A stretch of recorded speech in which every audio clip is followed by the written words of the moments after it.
হ্যাঁ, প্রিয় দর্শক, তিনার কাছ থেকে কিছু জানতে চাবো। তিনার প্রতিষ্ঠান সম্বন্ধে কিছু জানতে চাবো এবং তিনার এই প্রতিভা সম্বন্ধে আমরা কিছু জানবো ইনশাআল্লাহ। জি, আসসালামু আলাইকুম। ওয়ালাইকুম আসসালাম রহমতুল্লাহ। কেমন আছেন? আলহামদুলিল্লাহ, আপনি কেমন আছেন? জি, আলহামদুলিল্লাহ। আপনার যে প্রতিষ্ঠান তালিমুস-সুন্নাহ বালিকা মাদ্রাসা, এটার বয়স কতদিন? 3.5 বছর।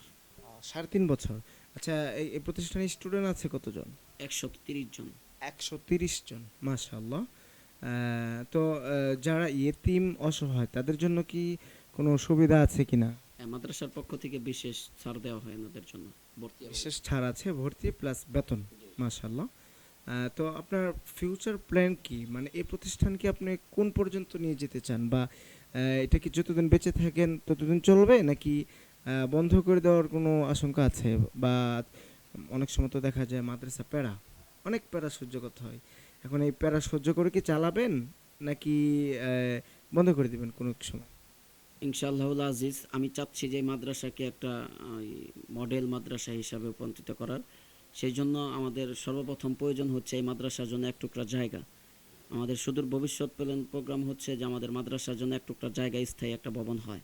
তারপরে এই মাদ্রাসাকে বালক বালিকা এবং এই দুইটা শাখাইকে দাওরাই হাদিস পর্যন্ত করার সুদূর ভবিষ্যৎ পরিকল্পনা ইনশাআল্লাহুল আজিজ। ইনশাআল্লাহ। আল্লাহ আপনার নিয়তকে কবুল করুন। আর বিশেষ করে এই মাদ্রাসা, যেহেতু আপনার দুইটি মাদ্রাসা রয়েছে, তো কেমন প্যারা, মানে কেমন প্যারা সহ্য করতে হয় আপনাকে এই প্রতিষ্ঠান চালাতে গিয়ে? প্রতিষ্ঠান চালাইতে গিয়ে তো শিক্ষক শিক্ষিকার একটা প্যারা, অভিভাবকদের একটা প্যারা, এই প্যারা নিয়ে সারা মাস চলতে হয় আর কি। মাশাআল্লাহ। তো এই মাদ্রাসার যেহেতু মহিলা মাদ্রাসা, পরিচালনা করে কি আপনি? মহিলা শাখাটা পুরাটাই আমার ওয়াইফের তত্ত্বাবধানে চলে, ছেলে শাখাটা আমার তত্ত্বাবধানে চলে। মানে যেটা মহিলা শাখা সেটা আপনার ওয়াইফ মানে তিনি নিয়ন্ত্রণ করেন, আর যেটা পুরুষ শাখা সেটা আপনি নিয়ন্ত্রণ করেন। জি জি জি। মাশাআল্লাহ। তো আপনার এই প্রতিষ্ঠানের যে স্টুডেন্টগুলো রয়েছে তাদেরকে কি বিশ্ব প্রতিযোগিতায় অংশগ্রহণের কোনো চিন্তা ভাবনা আছে কিনা? আমরা এভাবে এই পরিকল্পনা নিয়ে সামনে অগ্রসর হচ্ছি। মাশাআল্লাহ, আল্লাহ যেন কবুল করেন। তো আমরা শুনেছি আপনি অনেক সুন্দর ইসলামিক সঙ্গীত বলতে পারেন, বা এক দুইটা শুনেছিও। তো এই প্রতিভাটি আপনার কখন থেকে জন্মিয়েছে? এটা আমার ছাত্র জীবন থেকে। ছাত্র জীবন থেকে। আচ্ছা, এই যে সঙ্গীত, আপনি সঙ্গীত বলেন মাশাআল্লাহ, তো এই সঙ্গীত বলতে আপনার কাছে কেমন অনুভব হয়? আলহামদুলিল্লাহ, আমি সেই ছাত্র জীবন হেফজখানা জীবন থেকে আমি মরহুম আইনুদ্দিন আল্লাহ রহমতুল্লাহ আল্লাহর সঙ্গীত খুব বেশি শুনতাম এবং চর্চা করতাম। সেই অনুপ্রেরণা থেকে এখনও আমি আজাদি কলরবের সাথে সম্পৃক্ত আছি, যেটার পরিচালনা দায়িত্বে আছেন আবু সুফিয়ান ভাই। মাশাআল্লাহ, মানে আবু সুফিয়ান ভাইয়ের কলরবের সাথে আছেন। যাক, মাশাআল্লাহ। তো আপনাকে অসংখ্য ধন্যবাদ। তো আপনার কণ্ঠ থেকে আমরা একটি ইসলামিক সঙ্গীত শুনতে চাচ্ছি ইনশাআল্লাহ, যদি আপনি শুনান। ইনশাআল্লাহ। কোনটি শুনবেন? আপনার ইচ্ছে, মানে যেটা আপনার কাছে ভালো মনে হয়। একটা কলি গাই।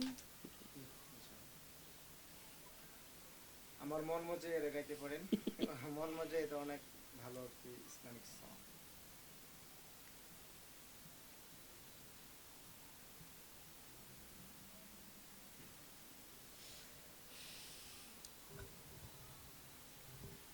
দিনের পথেও মোরা চলব সেদিন, একদিন নিশ্চয় আসবে সেদিন, শান্তির সুবাতাস বইবে যেদিন।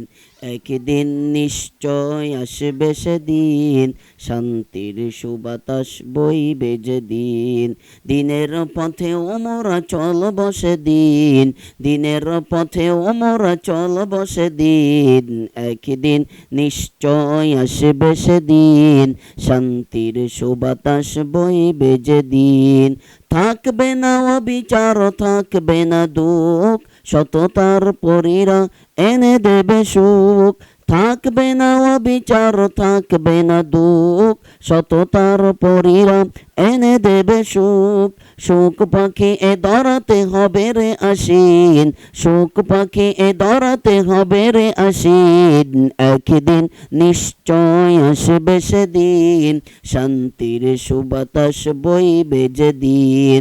একদিন নিশ্চয় আসবে সেদিন, শান্তির সুবাতাস বইবে যেদিন। সেদিন, দিনের পথে মোরা চলব সেদিন, দিনের পথে মোরা চলব সেদিন, একদিন নিশ্চয় আসবে সেদিন, শান্তির সুবাতাস বইবে যেদিন।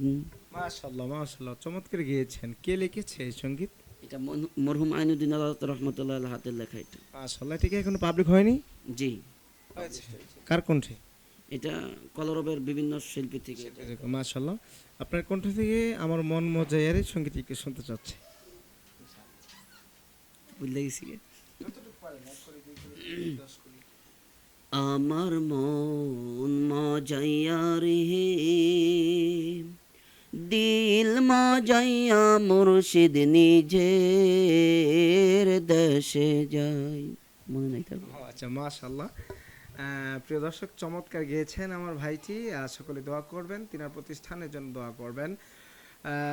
আসলেই বিশেষ করে তিনার অফিসের সবচেয়ে বেশি ভালো লেগেছে যে অফিসের বিভিন্ন জায়গায় কিন্তু বিভিন্ন কিছু লেখা, বিশেষ করে কথা সংক্ষিপ্ত করি, বাণী লেখা নাই, বিভিন্ন বাণী। আচ্ছা, হ্যাঁ প্রিয় দর্শক, এখানে একটি কথা লেখা আছে যে কথা সংক্ষিপ্ত করি, অফিসিয়াল কাজে সহযোগিতা করি, রসিদ ছাড়া লেনদেন করি। হ্যাঁ, রসিদ ছাড়া লেনদেন না করি, সমস্যার সম্মুখীন হলে কর্তৃপক্ষের সহযোগিতা নেই, দীর্ঘক্ষণ আলাপচারিতায় অফিসিয়াল বিঘ্ন না ঘটায়। এই ধরনের সমস্যা কিন্তু অসংখ্য হয়ে আসছে। তো এই ভাই কিন্তু সব দিকে অ্যালার্ট। মাশাআল্লাহ, ভাইয়ের জন্য দোয়া করছি, আল্লাহ যেন তিনার প্রতিষ্ঠানকে কবুল করেন এবং তিনাকেও যেন কবুল করেন এবং তিনার এই ইসলামিক কণ্ঠটিকেও যেন আল্লাহ রাব্বুল আলামিন কবুল করেন। তো দর্শক, দেশের বাইরে থেকে যেখান থেকে দেখছিলেন, আমি রাসেল নুরানি, গাজীপুর, ঢাকা, বাংলাদেশ। এত সুন্দর উপস্থাপক আপনি। পুরা কাবাগাবি অবস্থা।